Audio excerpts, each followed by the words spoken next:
घर के मंदिर के दीपक की बची हुई बाती का क्या करना चाहिए, क्या कूड़े में फेंक देना चाहिए। भक्तों, कहीं आप भी तो अनजाने में अपने घर की बरकत को खुद अपने ही हाथों से कूड़ेदान में तो नहीं डाल रहे।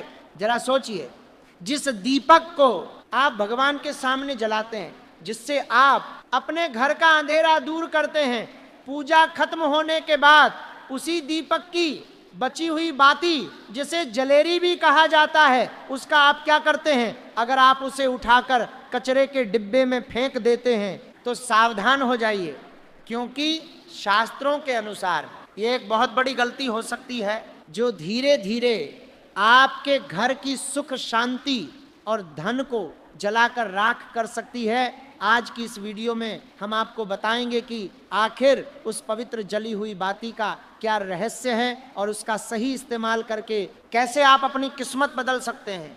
और वीडियो के बीच में एक ऐसा गुप्त प्रयोग बताएंगे जो आपके दुश्मनों का मुंह हमेशा के लिए बंद कर सकता है। इसलिए एक भी सेकंड छोड़े बिना इस वीडियो को अंत तक ध्यान से देखिए और सुनिए। मित्रों, हमारे हिंदू धर्म में दीपक को केवल रोशनी का साधन नहीं माना जाता, बल्कि इसे साक्षात अग्निदेव का स्वरूप माना जाता है।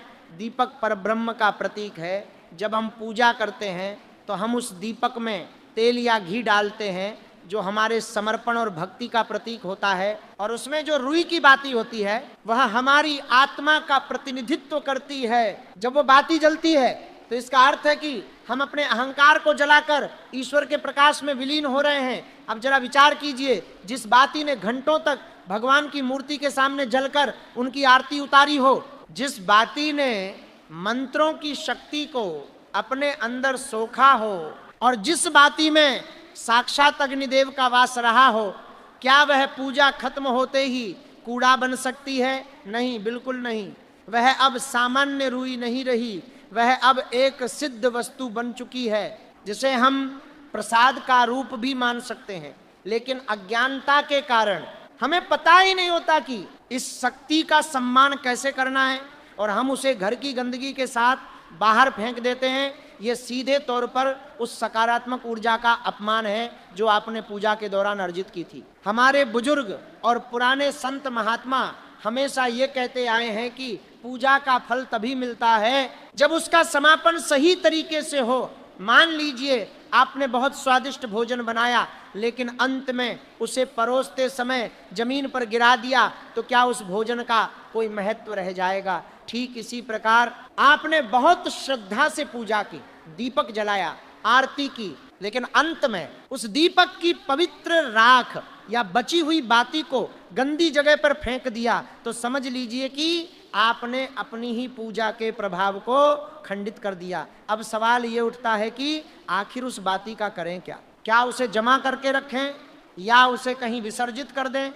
इसके लिए हमारे तंत्र शास्त्र और ज्योतिष में बहुत ही अद्भुत और चमत्कारी उपाय बताए गए हैं, जो आपके जीवन की बड़ी से बड़ी समस्याओं को चुटकियों में हल कर सकते हैं। सबसे पहले ये समझिए कि दीपक की बची हुई बाती में एक विशेष प्रकार का चुंबकत्व आ जाता है। ये वह शक्ति है जो नकारात्मक शक्तियों को काटती है। आपने देखा होगा कि छोटे बच्चों को बुरी नज़र से बचाने के लिए घर की महिलाएं अक्सर काजल लगाती हैं, लेकिन क्या आप जानते हैं कि बाजार से मिलने वाले काजल और घर के मंदिर के दीपक की बची हुई बाती से बने काजल में, जानते हैं कि बची हुई बाती से बने काजल में जमीन आसमान का अंतर होता है। जी हाँ, अगर आपके घर में कोई बच्चा है जो बार बार बीमार पड़ता है, या जिसे बहुत जल्दी नज़र लग जाती है, दूध पीना छोड़ देता है, या रात को डरकर रोने लगता है, तो आपको उस बची हुई बाती का प्रयोग करना चाहिए।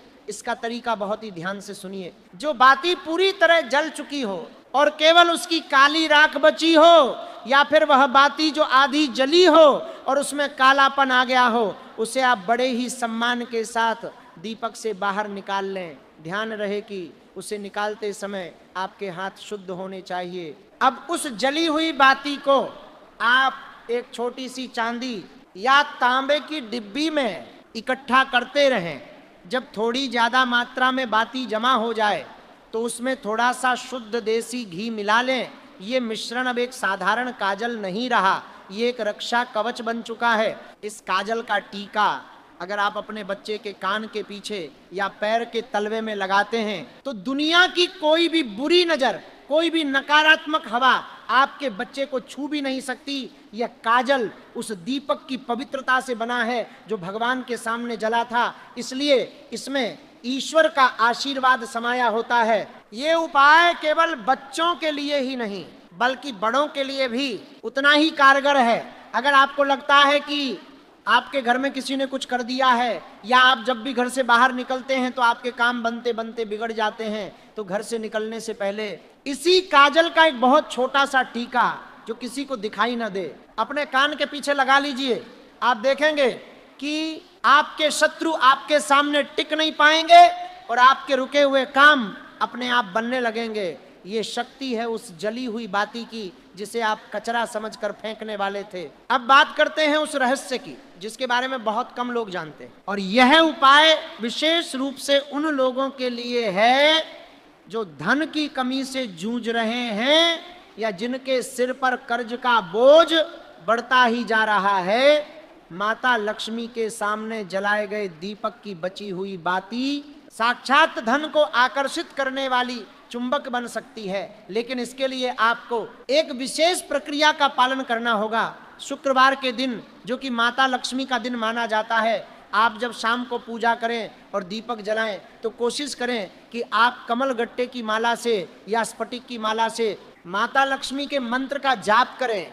जब दीपक शांत हो जाए यानी बुझ जाए तो उस बाती को फेंकने की बजाय उसे एक लाल रंग के कपड़े में रख लें। ऐसे ही आप लगातार 11 या 21 शुक्रवार तक उन बातियों को उस लाल कपड़े में इकट्ठा करते रहें। जिस दिन आपकी यह संख्या पूरी हो जाए उस दिन उस लाल कपड़े की एक पोटली बना लें और उसे अपनी तिजोरी में या जहां आप पैसे रखते हैं वहां रख दें। आप विश्वास नहीं करेंगे लेकिन ये एक टोटका इतना शक्तिशाली है कि ये आपके घर में धन के प्रवाह को खोल देता है। ये पोटली आपके धन स्थान की नकारात्मक ऊर्जा को सोख लेती है और वहां एक पवित्र और सकारात्मक वातावरण बनाती है जिससे माता लक्ष्मी वहां स्थायी रूप से निवास करती हैं। लेकिन रुकिए, अभी कहानी खत्म नहीं हुई है। बहुत से लोग ये गलती करते हैं कि वे बची हुई बाती को तुलसी के गमले में डाल देते हैं, ये सोचकर कि तुलसी पवित्र है तो वहां डालना सही होगा, लेकिन शास्त्रों के अनुसार ये पूर्णतः वर्जित है। तुलसी का पौधा अत्यंत संवेदनशील और पवित्र होता है। उसमें जली हुई वस्तु, राख या तेल वाली चीजें डालने से तुलसी की जड़ें खराब हो सकती हैं और तुलसी सूख सकती है, और घर में तुलसी का सूखना बहुत ही अशुभ संकेत माना जाता है। इसलिए भूलकर भी दीपक की बची हुई बाती या धूप बत्ती की राख तुलसी के गमले में न डालें, ये एक तरह का दोष उत्पन्न करता है। तो फिर अगर हम काजल नहीं बनाना चाहते या हमारे पास बहुत सारी बातियां जमा हो गई हैं तो उनका विसर्जन कैसे करें? इसका सबसे उत्तम तरीका है जल प्रवाह। यदि आपके घर के आसपास कोई पवित्र नदी, तालाब या बहता हुआ पानी है तो आप उन बची हुई बातियों को इकट्ठा करके किसी कागज में लपेटकर उस बहते हुए जल में प्रवाहित कर दें। जल में प्रवाहित करते समय मन ही मन अग्निदेव और जल देवता से प्रार्थना करें कि आपके घर के सारे दुख और दरिद्रता इस बाती के साथ बह जाएं। ये सबसे सात्विक और सुरक्षित तरीका है। परंतु आज के समय में शहरों में बहता हुआ पानी मिलना मुश्किल है, तो ऐसे में आप क्या करें? क्या फिर से कूड़े में फेंक दें? नहीं, आप अपने घर के किसी कच्चे स्थान पर या किसी पार्क में जहां लोगों के पैर न पड़ते हों वहां एक छोटा सा गड्ढा खोदें और उन बातियों को वहां दबा दें। ये धरती माता की गोद में जाने जैसा है। इससे उस पवित्र वस्तु का अपमान भी नहीं होगा और वह खाद बनकर वापस प्रकृति में मिल जाएगी। इसका भी एक समाधान है, लेकिन ध्यान रहे ये स्थान गंदा नहीं होना चाहिए। नाली के पास या कूड़ेदान के पास ये गड्ढा न खोदें। ये किसी पेड़ के नीचे हो सकता है, लेकिन वह पेड़ कांटेदार नहीं होना चाहिए। बबूल या कैक्टस के नीचे इसे न दबाएं, पीपल या, क्योंकि इन वृक्षों में देवताओं का वास होता है। अब आता है वह गुप्त रहस्य जिसका वादा हमने वीडियो की शुरुआत में किया था, शत्रु बाधा निवारण। अगर आपका कोई शत्रु आपको बहुत परेशान कर रहा है, पीपल या बरगद के पेड़ के नीचे दबाना सबसे शुभ माना जाता है। बिना वजह आपके काम में टांग अड़ा रहा है, या कोर्ट कचहरी के मामलों में आप फंस गए हैं, तो हनुमान जी के मंदिर के दीपक की बची हुई बाती का यह प्रयोग आपके लिए रामबाण सिद्ध होगा। आपको करना यह है कि शनिवार की शाम को हनुमान जी के मंदिर में जाएं, वहां चमेली के तेल का दीपक जलाएं और हनुमान चालीसा का पाठ करें। जब वह दीपक शांत हो जाए तो उस जली हुई बाती को ले आएं, घर आकर उस बाती को पीसकर उसका स्याही जैसा लेप बना लें। अब एक भोजपत्र पर, या अगर भोजपत्र न मिले तो एक सादे सफेद कागज पर उस काली स्याही से अपने शत्रु का नाम लिखें। नाम लिखते समय मन में यह भाव रखें कि उस शत्रु की सारी नकारात्मकता और उसकी बुरी सोच जलकर राख हो रही है। अब उस कागज को मोड़कर उसके ऊपर थोड़ा सा सिंदूर लगा दें और उसे किसी भारी पत्थर के नीचे दबा दें, या फिर किसी सुनसान जगह पर जाकर जमीन में गाड़ दें। यह एक तांत्रिक क्रिया जैसा प्रभाव डालता है, लेकिन यह पूर्णतः सात्विक है, क्योंकि इसमें आप किसी का बुरा नहीं कर रहे बल्कि अपनी रक्षा कर रहे हैं। ऐसा करने से आप देखेंगे कि कुछ ही दिनों में आपके शत्रु का व्यवहार आपके प्रति बदलने लगेगा, या वह खुद ब खुद आपके रास्ते से हट जाएगा। उसका ध्यान आपकी तरफ से हटकर अपनी ही समस्याओं में उलझ जाएगा। एक बात का और विशेष ध्यान रखना चाहिए जो अक्सर लोग नज़रअंदाज कर देते हैं। कई बार हम देखते हैं कि दीपक में घी या तेल तो खत्म हो जाता है, लेकिन बाती पूरी नहीं जल पाती और वह बच जाती है। ऐसी अधजली बाती को दोबारा उसी दीपक में जलाना शास्त्रों में सही नहीं माना जाता, इसे दोषपूर्ण माना जाता है। हर नई पूजा के लिए नई बाती का ही प्रयोग करना चाहिए। पुरानी या अधजली बाती का दोबारा उपयोग करने से घर में क्लेश बढ़ सकता है और मानसिक शांति भंग हो सकती है। हाँ, अगर आप अखंड ज्योति जला रहे हैं तो बात अलग है, उसमें हम उसी ज्योति को कायम रखते हैं। लेकिन सामान्य दैनिक पूजा में हर बार नई और स्वच्छ रुई की बाती का ही प्रयोग करें। पुरानी बाती को आदर पूर्वक हटा दें और ऊपर बताए गए तरीकों से उसका निस्तारण करें। दीपक की बाती का संबंध हमारे पूर्वजों से भी माना जाता है।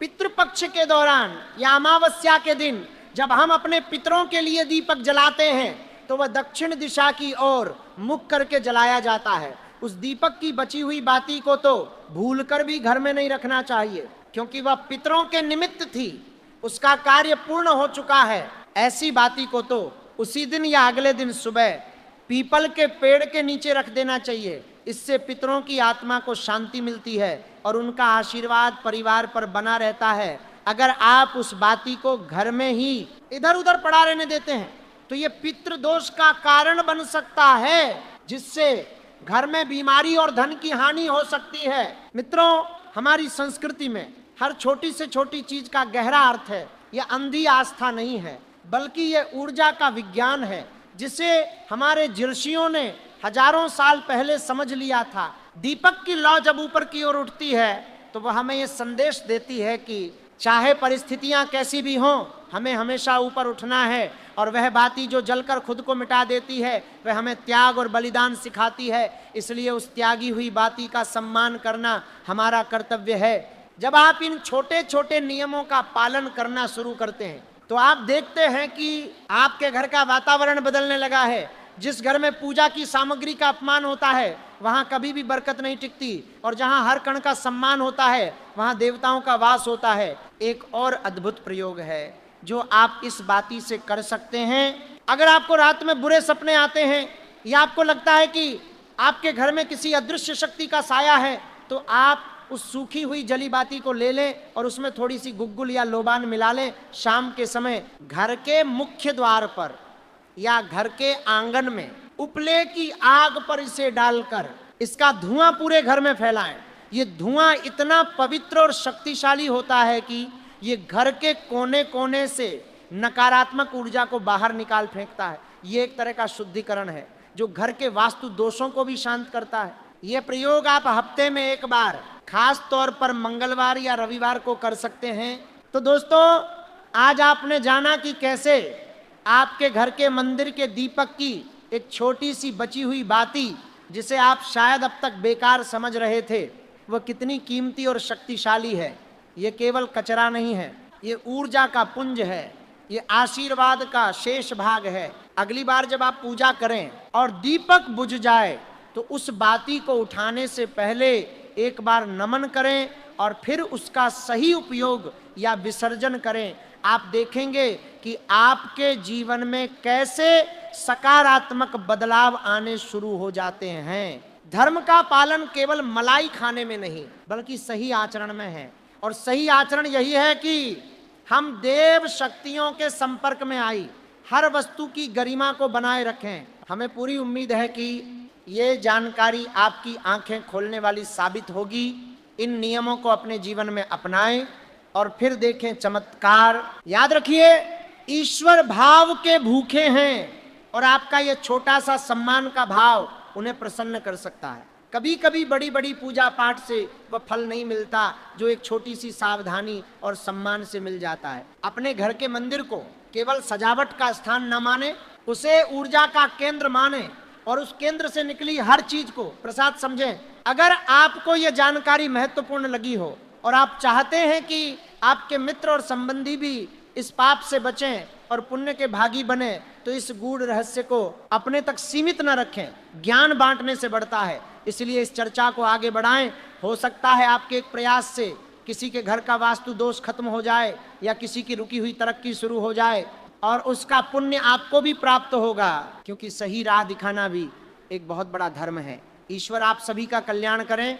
आपके घर में सदैव सुख, शांति और समृद्धि का दीपक जलता रहे और आप अज्ञानता के अंधेरे से निकलकर ज्ञान के प्रकाश की ओर बढ़ते रहें। अंत में एक बात और जो बहुत जरूरी है, कई लोग आलस्य के कारण कई दिनों तक मंदिर की सफाई नहीं करते और दीपक में कई दिनों की जली हुई बातियां जमा हो जाती हैं। ये बहुत ही अशुभ है। ये घर में आलस्य और दरिद्रता को निमंत्रण देता है। मंदिर की सफाई नित्य होनी चाहिए। भगवान को भी स्वच्छता प्रिय है। बासी फूल और जली हुई बातियां रोज हटानी चाहिए ताकि नई ऊर्जा का संचार हो सके।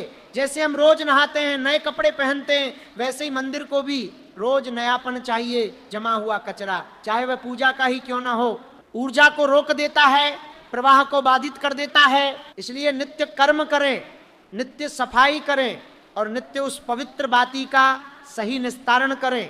यही एक सच्चे साधक की पहचान है।